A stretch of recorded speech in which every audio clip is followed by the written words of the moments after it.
มื้อนี้ทั้งอันปั้นบ่อยู่เนาะบ่ว่าคือว่าไปเวียดป่ะเขาเวียดเนาะอันนี้เอาลักนี่ตัวนี้ก็ได้ใหญ่ๆนี่อันนี้ด้วยเจ็ดตุ่ม40 บาทอยู่ฮะเอาแล้วตีอย่าบอกก่อนมือนะพ่อตุ๊ยมแล้วมาบัดนี้ดังเลยเอาดึงเลยบัดนี้จับนี่เอาประตูจับเด้อแน่ตัดที่เลยกลัวนี่ก็ตัดเลยเปื่อนแหละศพเก่าแต่เอ็นเนี่ยหัวหน้าตัวนี้ใครเอาคืนเด้อเจ้าใช้ไหมเด้อเจ้าใช้บัดเข้าไปชูๆแปะใส่ซื้อแล้วเลยแบบตั้มใช่นี่รู้แล้วเขียนอ่านคู่มือเราเยิ่มโอเคบัดมือดึกคืนเลยจือ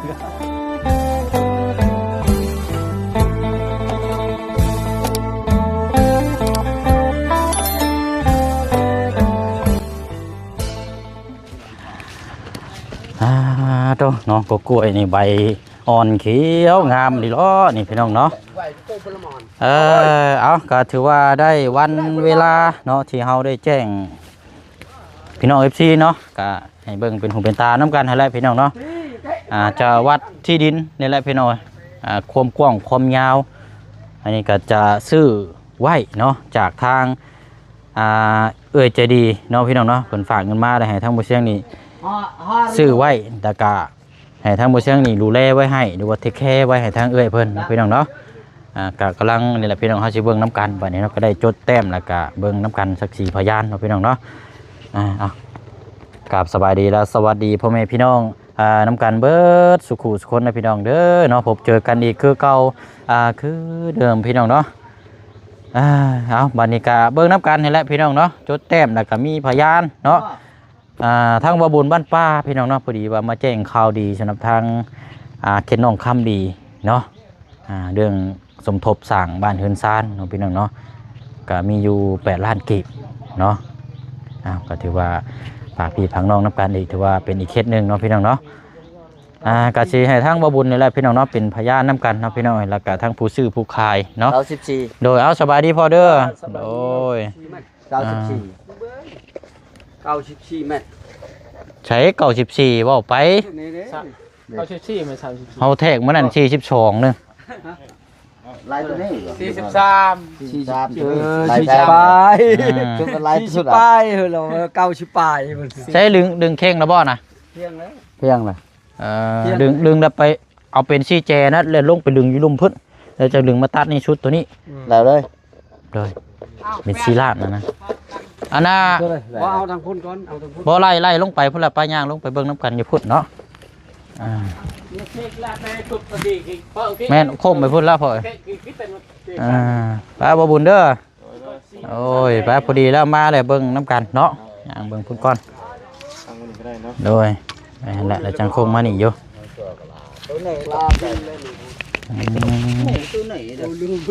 ไปละ42เนาะได้นี่เนาะ43เนาะ43ก็เยอะอะไรบ่ตัวหญ้า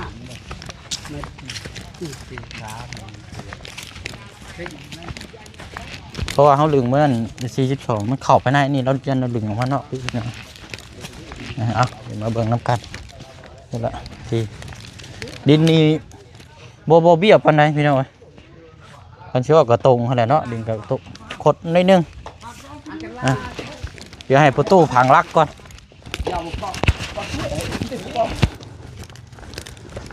เอาสบายดีเด้อสบายดีโดยใช้ฮอดใช้น่ะนี่เด้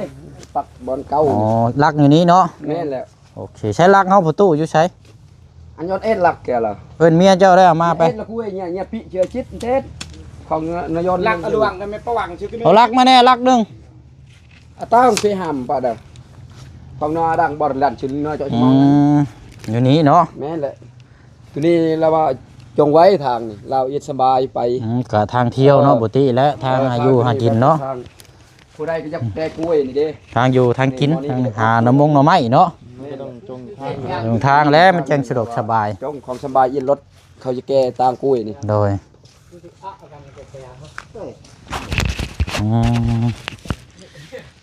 แต่ก่อนนี่เขาลึงวัดเบื้องนั้นมันอยู่ในพุ่นเนาะแต่ว่านี่อยู่นี่กับแม่น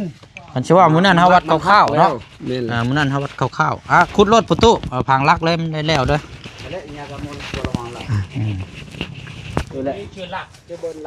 ใช่ลัก เจอวันนี้เนาะโจชมอง มามา2ลักเรานี่แหละพี่น้องเพราะว่าต่อไปยันสิให้เราแล้วมาถางกล้วย โดย เมื่อนั้นคือจ่องได้ไปจุดเตะบ้านไม่จ่องไม่ไปจุดตัวเล็กไปเมื่อยเปล่า ไม่เปล่าได้ออกในเด็กของตามหลักยันในไปแดนออก เดินตามหลัก กับความน้อยเย็นกับเนี่ย มื้อนี้ทั้งอันปั้นบ่อยู่เนาะบ่ว่าคือว่าไปเวียดป่ะเขาเวียดเนาะอันนี้เอาลักนี่ตัวนี้ก็ได้ใหญ่ๆนี่อันนี้ด้วย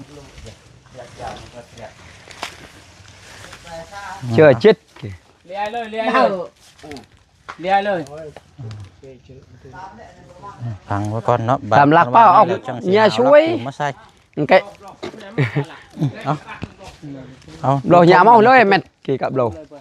nhà tao chú kỳ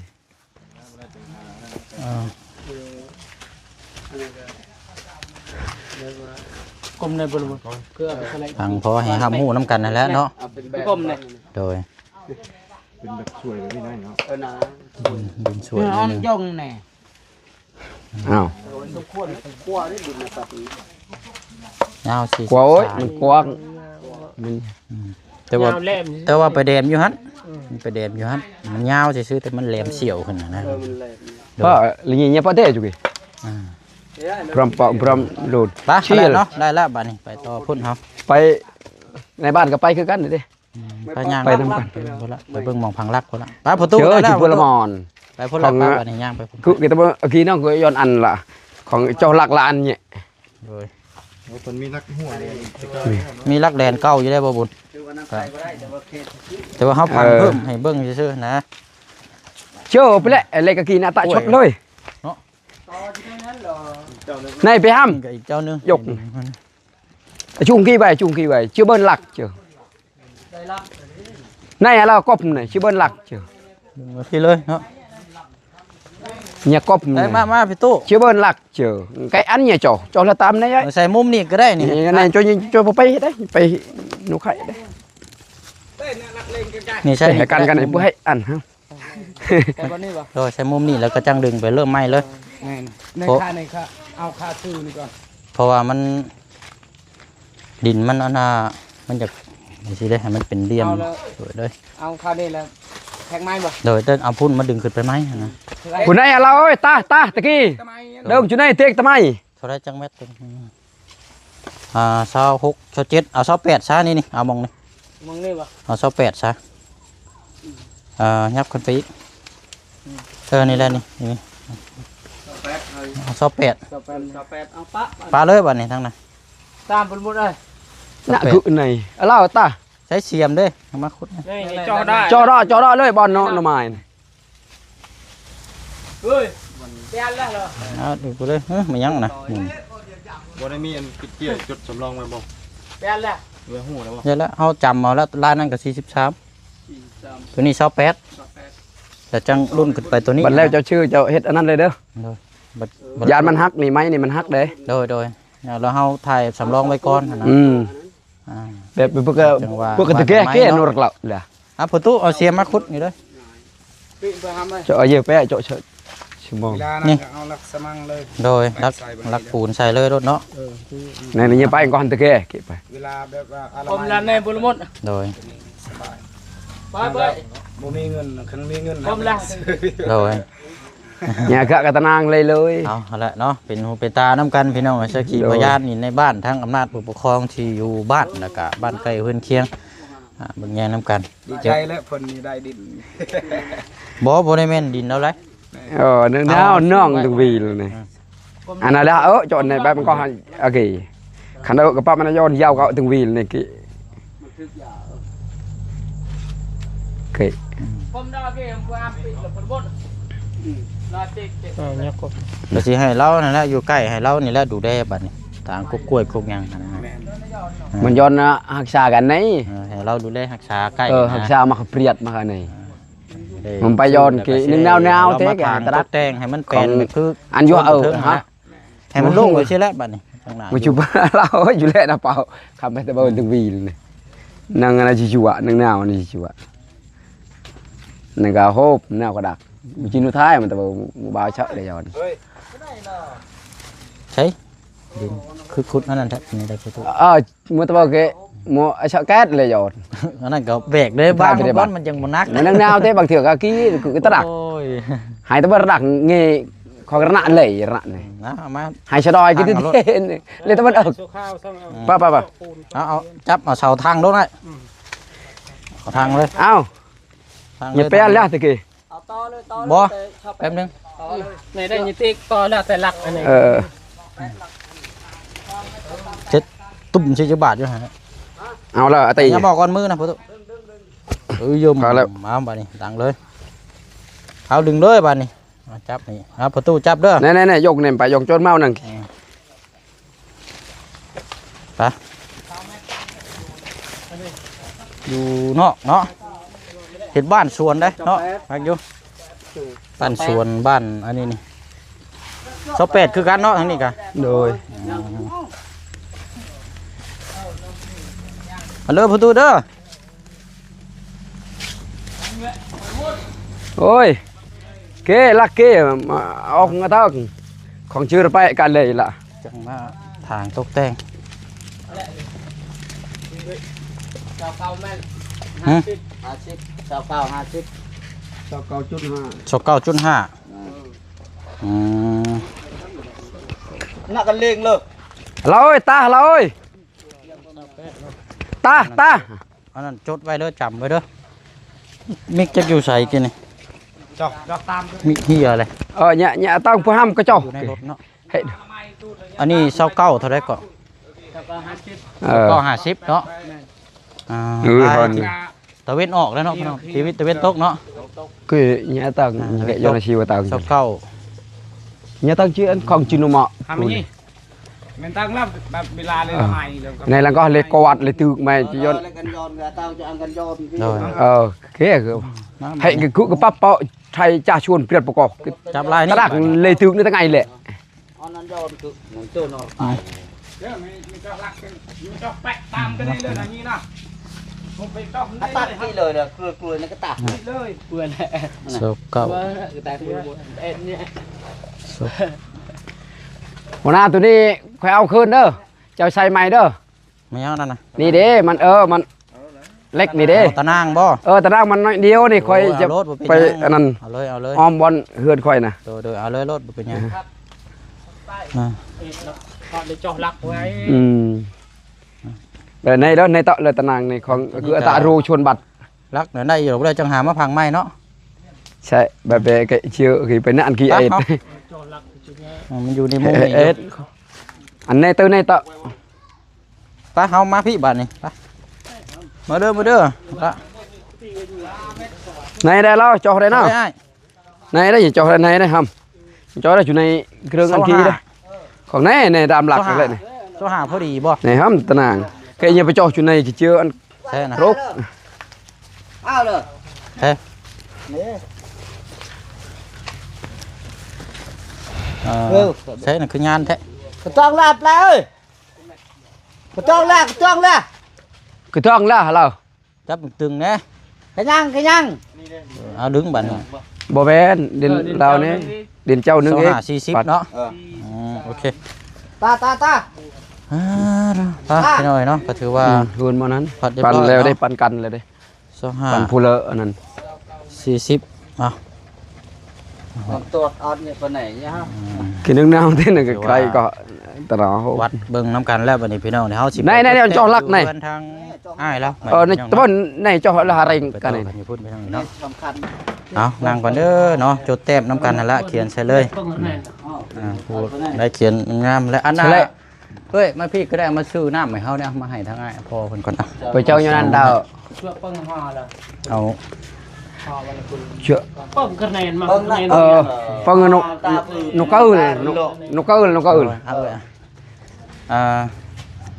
เอากระทิ่งแดงก็ได้กับน้ำเปล่าอันเด้อเด้อเอาเป็นแพ็คก็ได้จะค้นสามเมนเบิดในแล้วนี่4 5 ได้นะ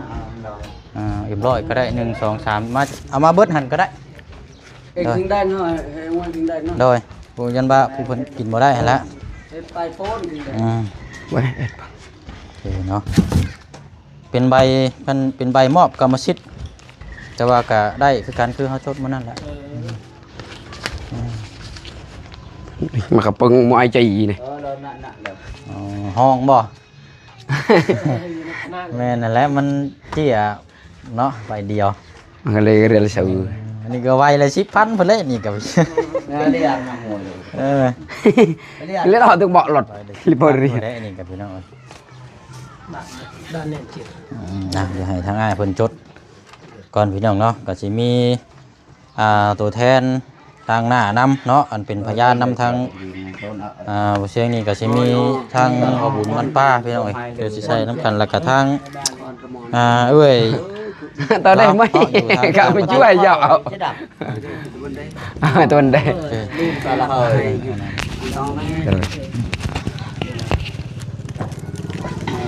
ให้เพิ่นจดแต้มแล้วจังสิบอกรายละเอียดเบิ่งน้ำกันนั่นแหละพี่น้อง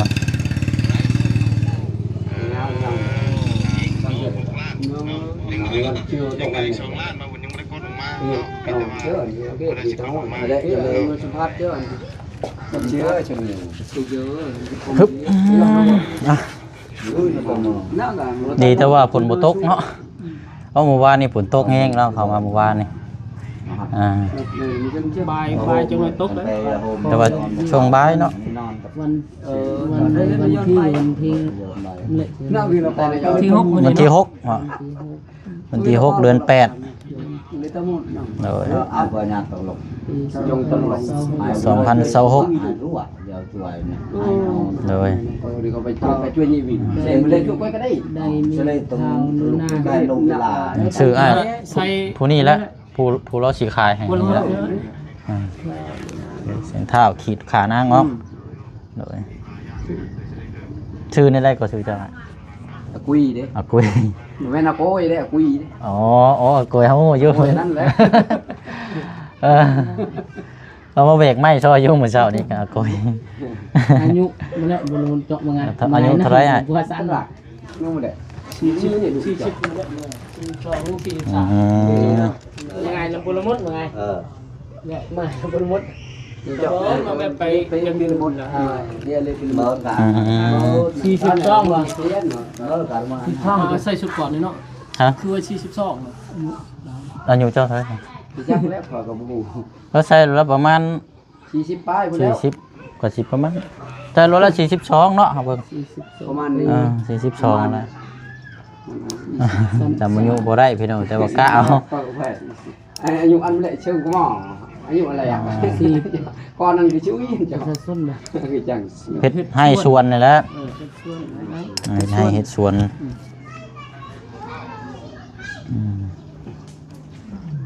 ให้เฮ็ดสวนเลยอยู่บ้านอันนี้ได้เนาะสะทึมเนาะอันนี้จดดำเลียงและแต้มผู้ขายก่อนพี่น้อยเนาะวันเดือนเกินปีวันเดือนเกินปีกันชั่วกันแล้วก็ชื่อนามสกุลเนาะใส่ไป นุ่นป้าเนี่ยนะครับ มือ8บ่วันเด็กที่ เพื่อนเล็กที่ เด็กเจ็ดโมงกายไม่โดนดิฉดีไหม ทนนล่ะทนน ผมไม่เข้ามาตอบมือนี้เดี๋ยวติดคือเล็กอะไร งานครบ โอ้ยเลี้ยวให้ถึงช่องเลี้ยวมันเล็กเก่าถึงเล็กเก่าจะดีให้ งานอันนี้ 7 โมงกายเลย ไปนี่ ไม่เพิ่มดอกดอก เอาไปพยาน ใช่เหล็กเฮือนบ่ได้มีบ่ บ่ มี ทันนี้ พยานนี่มีอยู่3คนเอาใส่เมียเจ้าเนาะคนแรกเนาะ โดย ใส่ชื่อเมียแล้วเด็กหนึ่งแล้วก็ต่อมาก็ปั่นน้ำก็ได้เนาะพอเรา ใช้ทางนี้แน่นี่ แล้วก็ทำมันอ้ายเพิ่นนี่ก็ได้คนหนึงนะ หน่วยทางแนวโฮมเพิ่น โดย พยานน โดย จอดมาหายไปหันเลย อายุมันเป็นหมดมาแล้ว40แล้วมา แต่ช่วยในชิโนคุ แพ้เจอ ว่าสวนนี่ต่อไปเฮาก็สิดูแลเฮาก็สิเข้ามานี่เรื่อยอยู่เห็นเรื่อยดอกบัดนี่เป็นยัง โดยดูแลกันให้พุ่นตู้นี่แหละนี่เดี๋ยวอยู่ใกล้นี่พอได้เบิ่งแย่งน้ำกัน ชาไม่จ้าไว้ ติดกันกับเรือนเพื่อนแล้วนั่นแหละ rồi sai sư ทำไมมันเจ๊เลยเปรียด จอมเปียซันนั่นเหรอ sư เจ๊เปรียดไปสดไหม lại nhọ mặt của cha thế หยอกเลือกให้กระตัวนึงกินมัน rồi จ้า cha bên cái tay chiều bên hay ta làm cái lọt bờ mình do nó mà anh này mới lại nhiều nhục à ยุ่งมันแหละยุ่งมา cứ đi 2 chiếc cẩu thì ban công 68 rồi đường 2 đấy chiếc cẩu đấy คือ13 ปีก็มองนั่น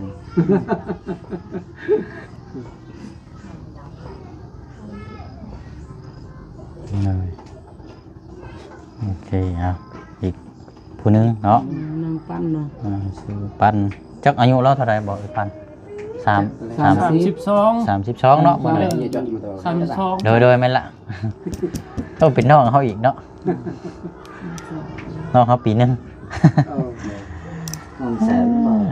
บ้านสะทึมเนาะ โอเค như mình một cái nhịp lô hạng cự tư tỷ để นะวันนี้ก็ loại kề ถ้าหรือนางได้มอบแจ้งอย่าสิกระซืบผู้อ้ายผู้นี้บัดนี้สุดท้ายเนาะผู้นี้บ่ผู้สีมอบให้ผู้นี้เนาะผู้ที่เราสิขายนี่ใส่ชื่อ แม่แม่ quỳ แม่นบ่ vì chỗ nào mình trò งานเบิ่งกันนะ xí mọ mà hay phai này bỏ มอบให้กะเดี๋ยวเด้อ có cái do cái cháu อันชื่อเราน่ะอยู่เทิงพี่อ้ายเนาะ mẹ บัดนี้อันบรมนี้ได้มาแจ้งว่าตัวจะมอบอ๋ออันนี้ใช้ชื่อเฮาชื่อวัดตามประชาชนโดยอันดาชื่อแอน้อย sẽ nói ใช้เขียนอ้ายบาดนี้ ไอ้น้อยนี่พ่น แอน้อยแล้วก็อ่า nói bà โดยนามสกุลบ่ได้ใช้ใช่ไหมมันเราเขียนไงโพดเนาะ บ่เป็นหยังครับ ไอ้น้อยเลยนี่เนาะ อ้ายน้อยแล้วเราเขียน nội เอาบ่เป็นอ้ายก็ได้อ่ะเอาใหญ่แล้ว จะไม่โทษแน่นี่ไม่โทษแน่นี่เลยโอเคเอา anh này ai nhai mà บ่แล้วอ้ายน้อย เท่าอ้ายน้อยเนาะโอ้ยเอาเป็นหยังเฮาว่าเอาก็ได้ chân keng thì mình vươn lại ได้แล้ว bóc cả năm đứt มีตัวลึกอยู่บ่ซะ bóc đôi đứt ở này mà จะเอามาอยู่บ่ เบิ้ลเอาเลย โทรศัพท์เนาะ มีตัวลึกอยู่บ่ ยางลึก bên dần dần มีอยู่บ่ มี bữa nay hết bảo e nói อืม ai nói ทำละเอียดก่อน มันต้องจดให้มันถึกนิดจังน้อยนะเอาตัวมาลึกก่อน nói chọn nó cũng ลบก่อนเท่า เคยจอด chọn หรื nó อ lúc นาง bên ได้มาแจ้งว่าจะมอบ bên thằng cái này บ่ตัวนี้นั่นต้องใช้ชื่ออ้ายนี้ตัวเทิงนี่ใช้ชื่อแล้วนี้แหละตัวมอบนี่เฮาตัวนี้มันจังถึกลบเลยตัวนี้ ตัวนี้ซื้อเหล้าของเท้าลูนางได้จะมาแจ้งว่า จะมอบ ตนจะมอบ มอบนี่คือมอบใช้ชื่อเฮาตัวลุ่มพี่ตัวนี้ในพิษใช้ชื่อแล้วนี้ ของบุรุษเจ้าก็ตาย ชื่ออากุยนี้ มอบอันอันไหน เดี๋ยว อันไปในหรือมั้ง mấy tao bán hàng เดี๋ยวลบแล้วก็ใส่กุยเขียนอากุยแล้วก็ใส่ชื่อเฮาตัวนี้นะเนาะ บ้านยังลึกไปหมด ยังรูปทั้งน้องน้อยไปเอาอยู่บ่กินอ่า มีใบเดียวแล้ว โดย เอาได้ไหนนะ เรียแล้วก็ alo alo alo แล้วจังเขียนเนื้อที่ใส่ลุ่มแถวนี้เนาะแล้วก็ราคาใส่แถวนี้เลย เกินราคาก้อนเลย ăn cái thịt tôi thịt กินเนื้อที่ก่อนก็ได้คืนเนื้อที่แล้วก็ขายนะมันได้ quan trọng của chuyện ฮะลึกก่อนนะ luôn thì เอาละพี่น้องเนาะเดี๋ยวจังมาจดรายละเอียดก่อนแล้วจังมาอ่านฟังน้ำกันสรุปน้ำกันอีกทีนึง nhiều quay tao đi ăn โอเค thôi บอเส้นพุ่นให้พุ่นนี้ได้ hay lao เชี trên ยน đây ซื้อเหล้า อ๋อและชนแล้วเจ้าจังไปโป้เนาะ phải phu mà โดย lao chốc leo lao bếp lao bây giờ เอาแปะวันนี้ แล้วนะ ใส่เปโป้เจ้าใช้วันนี้ เข้าไปชูๆ แปะใส่ซื้อเราเลยบ่ ตั้มชนิดแล้ว เขียนอ่านคู่มือเรา เยิ่มโอเคบัน บ่อยากเขียน มือคือได้ซื้อ ใหญ่ โอเคอ่ะซื้อเฮาบัดนี้เนาะอืม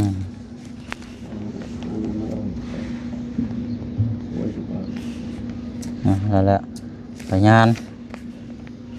อ่ะวุ้นเจ้าซื้อเจ้านะนี่ตัวเทิงนี่เด็กหนึ่ง เลือดตะแกรงมีเรา จะซื้อเจ้านะ เดี๋ยวเนาะ อืม แกงไปตะแกรงตะแกรงไปสมาเดี๋ยวรับในก็ตาชะเต้ามีมือวิ่งโอเคป่วยบุกำลาไปเนี่ยชู้ ตัวเป็นสไลด์ บัดนี้ ฮะ ทางบ่จันบ่ได้มาครับเนาะใช้เลยก็ได้บ่ ใส่ตามนี้น้ำนี่ อืมบ่ได้ต้องชุมเฮาพี่ อย่าเลย เดี๋ยวเด้อมีอีกอันหนึงอยู่เพราะว่าอันนี้ชื่อทางน้องชายทางเอื้อยเพิ่นอันนี้พี่น้องเนาะอันนี้เป็นเสียงสิเขียนใส่ระบุ จิตตุปันน่ะ อืม หลบมาอย่างในห้อง ชื่อ มันตกมาเล็ดบอล ข้าวอำพร ชูวิ่งชูก็คนนึกกันนะฮะนาละเอร์นาสปานั่นเลยเม่ปุ๊บอร่อยโดยจ่ายชนวนเลย อำพร เจาะดาวที่พื้นเนี่ยมันกัดนาแม่อร่อยที่ป่วยจุปากจุกประจาบัดมองกระเป๋าจุกี้คือเนี่ยมัน เพิ่นดีแล้วก็สุดท้ายบัดนี้เนาะไปเด้อบัดนี้ 3 คนเนาะ 3คนนะจันบ่ได้เข้ามา แล้วลิงก็ ลีครูอ่ะ เดือนดีระ ไปใส่ลีก็ลีครูก็เลยอาจารย์นี่ย เดี๋ยวจังค่อยเพิ่มก็ได้ดอกเนาะเดี๋ยวจังค่อยเพิ่มก็ได้ สาว เพราะว่ามันขึ้นอยู่กับตัวพระประธาพี่เนาะ เช้าเรื่องเรียน ไปตามนั้นแหละแล้วพ่อก็ถือว่าเจ้าอ่านเบิ่งรายละเอียดบ้านี่มันครบเบิดแล้วบ่ทั้งผู้มอบทั้งผู้ขาย พันใช่ไหมก่อน เอ้ย พันใช่ไหม เบิ่งทั้งผู้มอบผู้ขายครบแล้วบ่เนาะ พันอะไรเนาะ งานชาติช่วงปองครับ บอกกรรมสิทธิ์ งานครับ นายบ้านบันดงใหญ่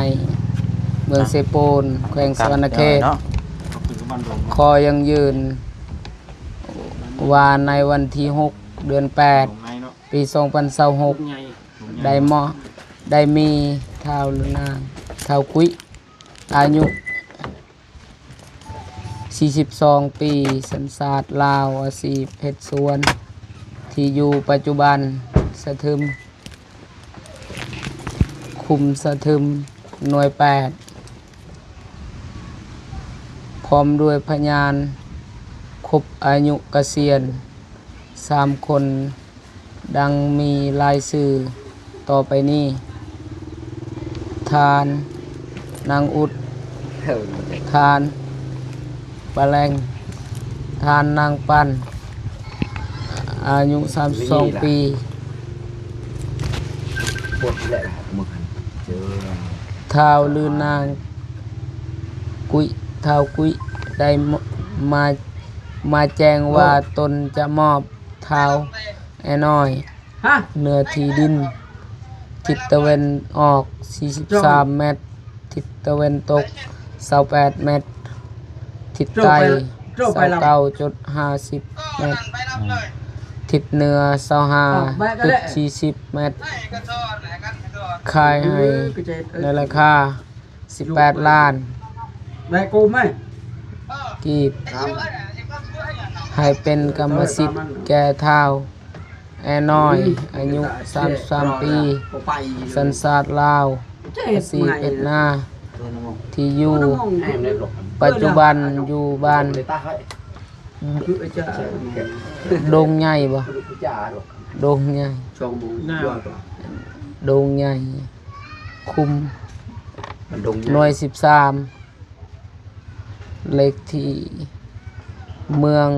อุทุมพรแขวงสวรรณเขตเหตุคาย เดือน 8 ปี 2026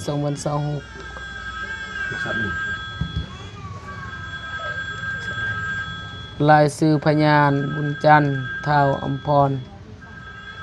พ พักดี ก็ แล้วนะ ประมาณนี้เนาะ อืม มานี่ก็ต้องรวมที่ก็มอบหน้าที่ให้ทางรัฐบาลเพิ่นเซ็นเนาะ เลย ตัวนี้นี่เฮาไปเซ็นเองบ่พอหรือว่าให้ทางเจ้าผู้นี้แน่เนาะมันจังถึกเนาะเจ้าไปเซ็นแล้วจังเอามาให้เฮาเด้อเฮาสิมาเอาเด้อเด้อ จำกาไม่ประจำกา จำกา เส้นนายบ้าน ไม่เซ็นออนเลย ไปใช้ชานำไปแบกไปหลับโดยก่อน ไม่เซ็นเลยเจ้าก าแฟชิว โดย ยังชิวเดิมโดนบ่ เอา เจ้า มา สอด ย่า ปะโถ พี่ เบอร์นารี่บอก โอเคเอาพี่น้อง ไม่ไปเซ็นเลยเจ้า เรียบร้อยแล้วบัดนี้มีแต่ว่า น่ะเลยเซ็ต ชุดนำตัวนี้แล้วเนาะ โดย ในเราออนในเวียด ได้เด้ออันนี้อันน่ะนับเอาก่อน ในบุดงบุในบุดงปรมุด 10ล้าน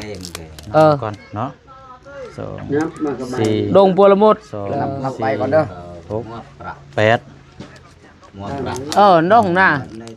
ย้อนนี่ไว้เด้ยนบ่ยน เอานับเบิ่งเอาละ ของตั้งไงหมวบละ ลอนโร เรืออันนั้นตกไม่ละอันเฮิม น้องเมียไหนน้องเวียกให้ตาในเซอร์นาวไหน มวยบา อืม ไปโอเซ น่ะไปในบุดงปรมุด กี อืม นั่นแหละก็ดูนกันเนาะนะกี น่ะสุดเกไม่เซ็นผมบอกคำลา ได้เส้นเบอร์ไม่เส้นบีเตอร์ไม่เส้นเบอร์ เห็นเลยจำเบิ้มฮะตอนเลยจำเบิ้มมาให้จำอ้าวเซ็นเลยไม่เซ็นเลยจ้ะ เว้ยเราได้อยู่ของ กาแฟใหม่เช็ดนั่นเลยคือชื่อ ไม่บ่ ไม่ได้ ที่ไหนอะไรเนี่ยเส้น กลัว ไปได้ละกูไปได้ละกูเนาะเอาทางนี้ก่อนพนี้เส้นก็ได้เนาะ ได้ ในบ้านเพราะว่า โดย เราก็อยู่ในบ้าน ได้ในกระปับกระขับกายเฮา กี บัดนี้ทางอันนั้นได้เฉพาะการนั่นได้เฉคือเก่าบ่ เออ ธรรมเนียม เก่าแล้ว พยายามจะเทียน เขียนให้นั่นแหละ เละเซ็นบ่ เก็บพูดแน่แหละ นี่ฮะ เอาค่าธรรมเนียมทางบ้าน ดูมึงไว้ พี่น้อ เซ็นตัวตายฮะ 1 ล้านกับ500,000กีบเนาะ ตัวตายไว้แต่ สอง ก็เป็นมือใบมัน สี่ห้า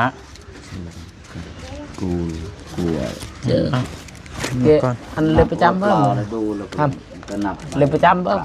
มาให้ประ ใน จำ ในพวกลุง เราเรือโปรกมวยดาใจปูเสียงตะโดนเทียนต้อม ที่ นั่ง จับ อ่ะ ที่ นี่ เอา เด้อนับเบิ่งง่ายเด้อ โดย จับ อันนี้พอค่านั่นเด้อค่าธรรมเนียมนี่แหละเด้อนับผู้ปกครองบ้านอันนี้พอเด้อ1 ล้านกับ500,000กีบเนาะ โดย ป้าก็ถือว่าเรียบร้อยแล้วบัดนี้พี่น้อยเนาะมีแต่ว่าเฮาก็สิมาบริวัตดูแลเบิ่งหั่นแหละบัดนี้ โกน ทั้งเข้าใจทั้งผู้ให้หรือว่าทั้งผู้ขายทั้งผู้ซื้อเนาะ โอ้ยปกแกเปลียดปกอเอาให้กี่คุยเปลียดกู เนาะ เอาขอบใจเด้อ เอาตามนั้นน้อยเนาะ เอาขอบใจ โดยเอาไปเนาะ ขอบใจขอบใจ สนอมีแต่ว่าตัวนั้นเจ้าเอาประทับแล้วเฮาสิมาเอาอีกทีนึงเด้อจะเก็บดูแลไปเฮาเด้อ เนี่ยประจำกาปุ๊บความด่าจะยังโอนเลย แล้วจังเฮาสิมาเอาเด้อไปจำให้เฮาเด้อ ไงแล้วรับนะประจำ เสียเอาไว้เนาะ กะกา เป็นประตูปัจจุบันป่ะย้อนเราไปย้อนจุด ย้อนกูปะเนี่ย ไปย้อนไหนของอยู่ป้าเราไปนั่นป่ะโอ้ย เนี่ยเฮ้เฮิมเต้ ต่อมวย nhọ nhàng cái เจอ chân ไง เนาะสนอก็ถือว่าเรียบร้อยแล้ววันนี้พี่น้องๆมุกขอบใจทั้งพ่อเพิ่นในไลน์เนาะทั้งของบ้านเด้อพี่น้องๆมาเบิ่งมาแยกเป็นสักขีพยานน้ำกันกับพี่น้องเนาะเนื้อที่ดินนี่ก็ คันตะบนกิจ ทาง จะไป ด้วย โอเคฮะ ทาง ตะ ต่างป ไล ระเทศพี่น้องเนาะ ระใน แล้ว มอ เพิ่นก็เลยมอบให้ทางผู้เชี่ยวนี่เป็นคนดูแล เป็นนาใจปลายเป็น เทให้นะพี่น้องเนาะแค่ว่าถ้าว่ามีการเปลี่ยนแปลงก็สามารถมอบใส่ซื้อคนอื่นก็ได้พี่น้องเอ้ยแต่ว่าต้องจากผู้เชี่ยวนี่ต้องเป็นคนมอบให้ต่อนะกันสิว่ากันพี่น้องเนาะบ่ยากหรอกพี่น้องเนาะไปอะไรเนาะลำลาก่อนเด้อพี่น้องเนาะขอมุกขอบใจทางพี่น้อง FC เฮานำกันเบิดสุขคนครับพี่น้องเนาะฟ้าฝนก็มาแล้วบัดนี้พี่น้องเนาะบ๊ายบายเด้อพี่น้องเด้อเนาะเนาะ ใจ เรียบร้อยเนาะพี่น้องเนาะ